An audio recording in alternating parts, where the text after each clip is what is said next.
Everyone, welcome back to my channel ink family. तो आज की वीडियो में हम डिस्कस करने वाले क्लास 12 पॉलिटिकल साइंस का प्रीवियस ईयर क्वेश्चन पेपर, जो कि है आपका सीबीएसई बोर्ड का 2024 सेट नंबर 1। बोर्ड एग्जाम में 3 सेट आते हैं, सेट 1, सेट 2, सेट 3। तो ये आपका सेट 1 का है, सॉल्व्ड क्वेश्चन पेपर है। तो हम आज डिस्कस करने वाले हैं कि प्रीवियस ईयर पिछले साल क्या क्वेश्चन आया था सेट 1 के अंदर पॉलिटिकल साइंस में। तो जो आपका सेक्शन ए है वो आपका रहेगा क्वेश्चन नंबर 1 से लेकर 12 तक, मल्टीपल चॉइस क्वेश्चंस, ठीक है, जो कि 1 मार्क्स के रहेंगे। फर्स्ट क्वेश्चन है, ASEAN way is a form of interaction that is. तो आशियन वे जो है वो एक कोऑपरेटिव फॉर्म ऑफ इंट्रैक्शन है। सेकंड है, which one of the following country is not a founder of ASEAN. तो Myanmar is not the founder of ASEAN. Which one of the following country is not included in South Asia. तो China is not included in South Asia among Bangladesh, Bhutan and Maldives. अब arrange the following rulers of Pakistan in chronological order. आपको नाम दिए हैं general जिया ul Haq, Benazir Bhutto, general Musharraf या फिर जुल्फिकार अली भुट्टो। तो इनमें से जो है आपको क्रोनोलॉजिकल ऑर्डर का नहीं, मतलब पहले कौन आया उसके बाद कौन, उसके बाद कौन, ऐसे। तो इसका आंसर आपका रहेगा ए, पहले आए हमारे जुल्फिकार अली भुट्टो, फिर उसके बाद जनरल जिया उल हक, फिर उसके बाद बेनज़ीर भुट्टो, फिर लास्ट में आए हैं general Musharraf. Which of the following is not considered as a new source of threat to security. तो न्यू सोर्स ऑफ थ्रेट क्या नहीं है, वॉर। नेक्स्ट आपका असर्शन रीजन, एक असर्शन दिया होता है, मतलब एक स्टेटमेंट दी होती है, पहले आपको बताना होता है कि वो स्टेटमेंट इज ट्रू और फॉल्स, मतलब वो सही है या गलत है। उसके बाद एक रीजन दिया होता है जो आपको बताना होता है कि उस स्टेटमेंट की होने का यही रीजन है या नहीं, ठीक है। तो सेवंथ है आपका कि there was considerable unease in US relation during the 1950, क्योंकि इंडिया जो है वो ग्रो कर रही थी partnership with the Soviet union, इसलिए हमारी यूएस के साथ थोड़ी रिलेशनशिप खराब हो गए थे। Vision of the following was not a major objective of Jawaharlal Nehru foreign policy. तो to make India a nuclear power, उनका ये ऑब्जेक्टिव नहीं था मेजर कि हम इंडिया को न्यूक्लियर पावर बनाएंगे। नेक्स्ट इज आइडेंटिफाई करनी है इनमें से फॉल्स स्टेटमेंट कौन सी है। ए है कि लाल बहादुर शास्त्री जी के बारे में कौन सी चीज़ गलत है। तो he worked as the general secretary of the Congress party till 1966, उन्होंने जनरल सेक्रेटरी बने रहे हैं कांग्रेस के 1966 तक। क्या वो यूनियन कैबिनेट थे शॉर्ट 3 पीरियड के लिए, 3 साल के पीरियड के लिए, या उन्होंने रिजाइन किया था फ्रॉम द यूनियन कैबिनेट की पोस्ट से क्योंकि वो रिस्पॉन्सिबल मानते थे अपने आप को रेलवे एक्सीडेंट के लिए, या फिर उन्होंने फेमस स्लोगन दी थी जय जवान जय किसान। तो गलत बात है कि ए और B both. Which one of the following problem that India ने फेस करी थी बिफोर 4th जनरल इलेक्शन। तो इंडिया ने फेस करी थी सी, फर्स्ट, सेकंड और फोर्थ, मतलब कि failure of monsoon, food crisis और depletion of foreign exchange reserve, मतलब फॉरेन एक्सचेंज रिजर्व भी हमारे गिर गए थे। अब अरेंज करना है कि prime minister of India in chronological order, again वही सबसे पहले कौन आया, उनके बाद कौन आया, उनके बाद कौन आया। फिर अब है ये मैचिंग, आपको जैसे फर्स्ट का आंसर सेकंड लग रहा है तो आप इधर देखोगे कि आपका कौन सा सही है और फिर कर दोगे। इसका आंसर आपका ए, आपको इन ऑप्शन में से करने हैं सिलेक्ट, ठीक है। नेक्स्ट सेक्शन बी जो है आपका 2 मार्क्स का है। आपको सेक्शन बी में 13 नंबर पर क्वेश्चन दिया है कि एक्सप्लेन करो 2 फैक्टर जो कि रिस्पॉन्सिबल है पाकिस्तान के फेलियर के लिए। किस फेलियर के लिए कि वो डेमोक्रेसी नहीं बना पाए। तो आपको क्या करने हैं, 2 पूछें तो 2 ही लिखोगे, उससे ज़्यादा ही नहीं लिखोगे। मार्किंग स्कीम में देखो 3 लिखे हैं और बहुत वन लाइनर है, आप वन लाइनर नहीं लिखोगे। इट इज़ ओनली फॉर कि आपको याद रहे कि ये चीज़ थी, आप उसको बड़ा लिखोगे। आप 2 पॉइंट ही लिखोगे और 1 पॉइंट इतना बड़ा लिखोगे कि एक नंबर का बन जाए, मतलब 2 से 2 भी नहीं, 3 से 4 लाइन में आप 1 पॉइंट लिखोगे अगर आपको अच्छे मार्क्स चाहिए तो। The social dominance of military clergy and land owning aristocracy, Pakistan में जो है कॉन्फ्लिक्ट होते रहते थे इंडिया के साथ। The lack of genuine international support for democratic rule, Pakistan को जो है डेमोक्रेसी के लिए इंटरनेशनल सपोर्ट अच्छा नहीं मिला, ये भी एक रीजन है। अब हाईलाइट करने 2 feature of constitution of Bangladesh. अब देख लो मार्किंग स्कीम में 1 वर्ड लिखा है, आप 1 वर्ड थोड़ी ना लिख कर आओगे, आपको तो एक्सप्लेन करना पड़ेगा। 1 वर्ड लिखोगे तो कुछ भी नहीं मिलेगा मार्क्स, ठीक है। It is just a marking scheme, उसमें की पॉइंटर्स होते हैं। तो 2 फीचर्स में आप क्या क्या लिख सकते हो, सेक्युलरिज्म के बारे में लिख सकते हो बांग्लादेश की, डेमोक्रेसी के बारे में भी लिख सकते हो, या फिर सोशलिज्म के बारे में भी लिख सकते हो। एक्सप्लेन करना है। 15th क्वेश्चन है, 2 एडवांटेज बतानी है आपको ऑफ इंटरनेशनल ऑर्गेनाइजेशन जैसे कि यूएनओ। तो पहली एडवांटेज आप लिख सकते हो कि वॉर या फिर पीस के मैटर्स होते हैं उसको संभालती है इंटरनेशनल ऑर्गेनाइजेशंस, और वो ये हेल्प करती है कि कंट्रीज के बीच में जो है कॉपरेशन बनी रहे बेटर लिविंग कंडीशंस के लिए।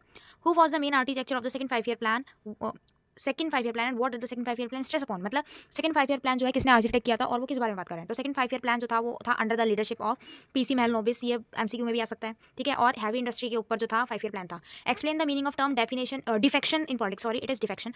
तो डिफेक्शन का मतलब क्या होता है, एक इलेक्टेड रिप्रेजेंटेटिव वो अगर किसी पार्टी को छोड़ देता है, उस सिंबल को छोड़ देता है जिससे वो इलेक्ट हुआ था और किसी और पार्टी को ज्वाइन कर लेता है।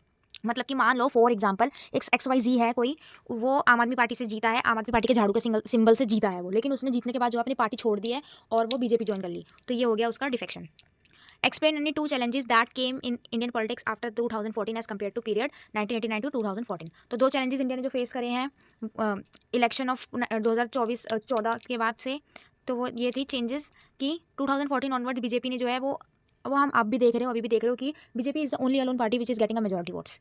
मेजॉरिटी वोट जो है वो बीजेपी को मिल रही है आफ्टर 2014 कंटिन्यू टिल नाउ, और जिसमें कि 1989 के टाइम पे जो है सिंगल पार्टी नहीं थी कोई जिसको मेजॉरिटी वोट्स मिले, अलायंस जो होते थे वो जीतते थे, मतलब गठबंधन जो वाली पार्टी सरकार होती थी वो जीतती थी। ड्यूरिंग पीरियड ऑफ 1989 से 2014 रीजनल पार्टी जो है वो एक बहुत ही ज़्यादा इंपॉर्टेंट रोल प्ले करती थी किसी भी गवर्नमेंट की फॉर्म में, मतलब जो एक पर्टिकुलर रीजन की पार्टीज होती हैं। तो बट 2014 के बाद क्या हुआ, रीजनल पार्टीज जो है वो पावर में लगी in the centre in spite of clear majority by single party in the case of its BJP obviously. अब 19th जो है वो आपका 4 नंबर का क्वेश्चन आ गया है। इसमें आपको ऑप्शन दिया है कि ए चूज करो या तो बी चूज करो। ए क्या है, assesses the economic importance of the European union, European union की आपकी इकोनॉमिक इंपॉर्टेंस लिखनी है। बी में आपको दिया है कि एनालाइज करना है role of European Union as a super national organisation, European Union का कैसे था सुपर नेशनल ऑर्गेनाइजेशन, और आपको एग्जाम्पल देखना है।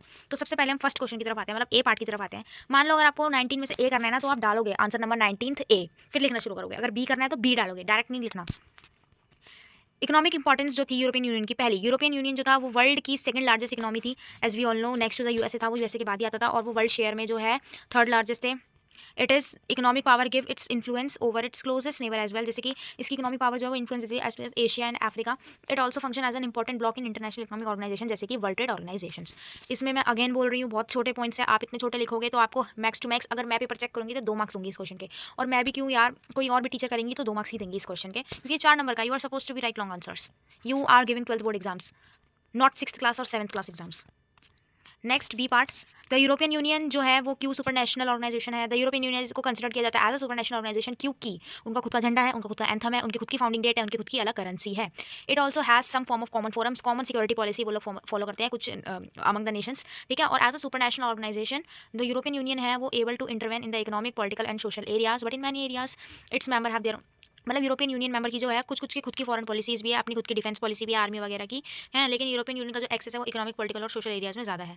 ब्रिटेन के जो प्राइम मिनिस्टर थे टोनी ब्लेयर, वो अमेरिका के पार्टनर थे इन द इराक इन्वेशन। जब अमेरिका ने इराक के अंदर इन्वेशन किया था, कब्जा किया था, तो ब्रिटेन जो है यूरोप ईयू का पार्ट, उसके मेंबर थे वो।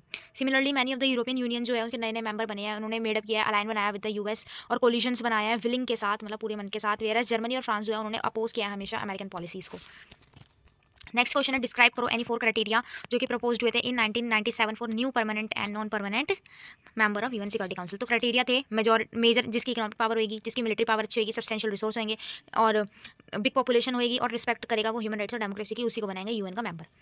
Next is what is the primary goal of human security, difference, explain the difference between narrow and broad concept of human security, और एक्सप्लेन करो the security challenge face by newly independent country of Asia and Africa.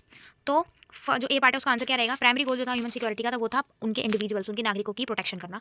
Narrow concept का मतलब होता है कि focus करना on violent, जो भी वायलेंट करें चीज़ें, मारधाड़ वाले थ्रेट्स को, उनको जो कि इंडिविजुअल को परेशान करें, प्रोटेक्शन करना कम्युनिटीज़ का, प्रोटेक्शन करना इंडिविजुअल का। इंटरनल वायलेंस है अंदर ही अंदर जो हो जाता है, जैसे कि सिविल वॉर, ठीक है। ब्रॉड कॉन्सेप्ट क्या था कि proponent of this concept argue that, जैसे कि हंगर हो गया, डिजीज हो गया, नेचुरल डिजास्टर हो गया, इन सारी चीज़ों से बचाव करना, ठीक है।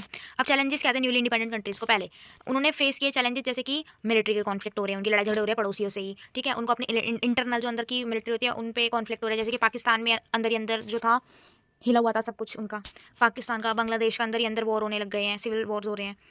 मैनी न्यूली इंडिपेंडेंट कंट्रीज, जैसे कि countries came to fear of their neighbours even more than they fear of the US. Neighbour से खतरा आ गया, जैसे कि हम पाकिस्तान के नेबर है, पाकिस्तान हमारा नेबर है, पर हम दोनों को ही एक दूसरे से थ्रेट रहता है कि हमारे टेरिट्स वहाँ जाए, उनको थ्रेट रहेगा, उनके यहाँ आ जाए हमें थ्रेट रहेगा। तो ऐसे ही नेबर जो है वो ज़्यादा थ्रेट बन जाते हैं rather than national super national power वाला देश। 22 क्वेश्चन है कि keeping in mind the crucial role of politics in a democracy which route did a national leader decide to take in the newly independent India.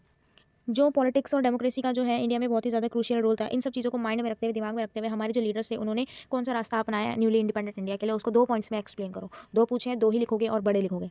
और leader जो थे वो बहुत ज़्यादा कॉन्शियस थे, उनको पता था कि क्या हो सकता है क्रिटिकल रोल ऑफ पॉलिटिक्स, मतलब अच्छे बुरे सारे परिणाम वो जानते थे, एंड वो नहीं चाहते थे पॉलिटिक्स जो है वो प्रॉब्लम बन जाए। उनको पॉलिटिक्स को जो एक ऐसा वे ले आना था जो कि सॉल्विंग में यूज़ हो, ना कि और प्रॉब्लम क्रिएट करने में।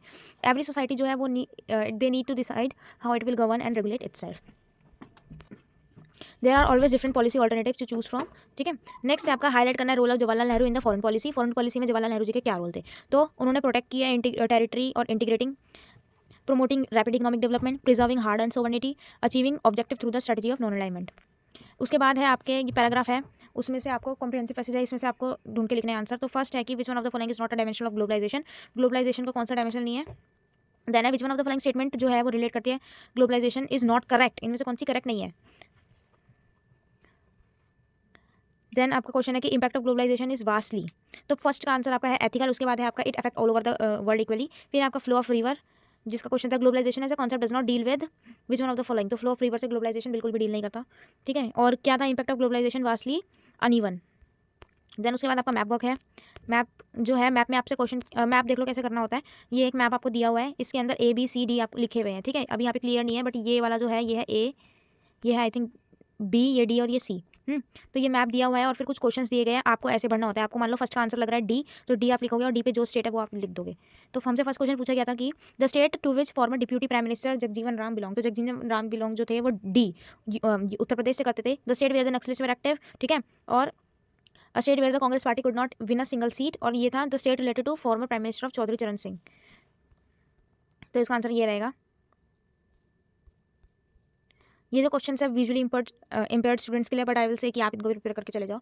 Name the state where the naxalist were very active, name the state with former prime minister Chaudhary Charan Singh belong. I think same same question ही हैं, बस आपको इसमें नेम लिखना है। वेस्ट बंगाल, उत्तर प्रदेश, राजस्थान, गुजरात।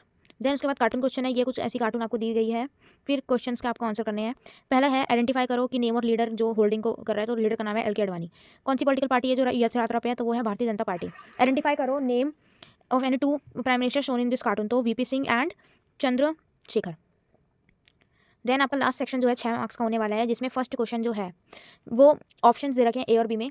6 मार्क्स का है, अगर 3 पूछे हैं तो वही 3 बड़े बड़े लिखोगे, क्योंकि 6 मार्क्स का है वो। Don't write as a kid. तो फर्स्ट क्वेश्चन है आपका इसमें, India's relation with Russia were embedded in the history of trust and common interest, support the statement with any 3 appropriated argument. मतलब कि इंडिया और रशिया का आपको रिलेशन लिखना है। या फिर एनालाइज करो 3 इफेक्ट जो कि शॉक थेरेपी से हुए हैं after the disintegration of Soviet Union. तो इंडो रशिया का रिलेशन लिख देंगे। देख लो आंसर्स। रशिया और इंडिया जो है वो एक शेयर करते हैं कॉमन विजन का, मल्टीपोलर वर्ल्ड है, मतलब बहुत सारी पावर्स है, कलेक्टिव रिस्पॉन्सिबिलिटीज़ है, ग्रेटर रीजनलिज्म है, ठीक है। इंडिया जो है वो stand to the benefit of इस रिलेशन, इंडिया को बहुत बेनिफिट है रशिया से, जैसे कि कश्मीर और एनर्जी सप्लाईज, इन सब इशू पे रशिया ने हमारी बहुत हेल्प करी है। इंडिया जो है वो रशिया से ऑयल इंपोर्ट करता है। रशिया जो है वो come to assistance of India, Russia is important for India's nuclear energy. अब शॉक थेरेपी वाला क्या है कि शॉक थेरेपी ने जो है USSR को बहुत गंदी तरह से इम्पैक्ट किया था, क्योंकि वो टोटल शिफ्ट हो गए थे to the capitalist, private ownership हो गई थी, हर जगह पे प्राइवेटाइजेशन हो चुका था, गराज लार्जेस्ट गराज सेल हो गई थी, है ना। Collective farmers were played to replace by private farming. Next question है, एक्सप्लेन करो 3 environmental concern in global politics which no single government can address. 3 कोई ऐसे इन्वायरमेंटल कंसर्न लिखने हैं जो ग्लोबल पॉलिटिक्स में है और किसी भी गवर्नमेंट ने उसको एड्रेस नहीं किया। और एक्सप्लेन करो the principle of common but differentiated responsibility. तो ग्लोबल कंसर्न में एक आ जाएगा आपका वर्ल्ड कल्टिवेबल एरिया, देन आपका आ जाएगा ह्यूमन डेवलपमेंट रिपोर्ट, देन आपका है natural forest are being cut down, मतलब डिफॉरेस्टेशन। कोस्टल पॉपुलेशन के बारे में भी आप लिख सकते हो, नदी किनारे, समुद्र किनारे वाली। और स्टीडी डिक्लाइन जो हो रहा है total amount of ozone layer की हेल्थ में, वो भी लिख सकते हो आप। अब ये डिफरेंशिएट जो था between environment and the countries of north and south, developed countries of north want to discuss the environmental issue, it stand who want to everyone to be equal responsible, ये देख लेना। देन 29th क्वेश्चन है, describe करने हैं आपको 3 major challenges जो कि independent India ने फेस करी है immediately after independence. Same questions आ गए हैं कुछ कुछ। फिर डिस्क्राइब करो role played by Mahatma Gandhi to reduce communal violence. Mahatma Gandhi ने कौन से रोल प्ले किए थे कम्युनल वायलेंस को खत्म करने के लिए 1947 में, जब इंडिया में पार्टीशन हुआ था। देन है आपका एनालाइज करो any 3 reasons for the movement against outsider in, जो बाहर के देश से आउटसाइडर्स आ रहे थे, असम के अंदर शिफ्ट हो जा रहे थे, उनके लिए क्या कौन से 3 मूवमेंट हुए थे, 3 रीजन्स वो लिखने हैं। फिर रीजनल एस्पिरेशन जो है वो इतनी इंपॉर्टेंट क्यों है डेमोक्रेटिक पॉलिटिक्स में, वो लिखनी है, ठीक है। आपका जो है सेशन 2024 का पूरा क्वेश्चन पेपर होता है सॉल्व। हमने 2024 का class 12 political science board exam का सेट नंबर 1 किया है ये सॉल्व, बिल्कुल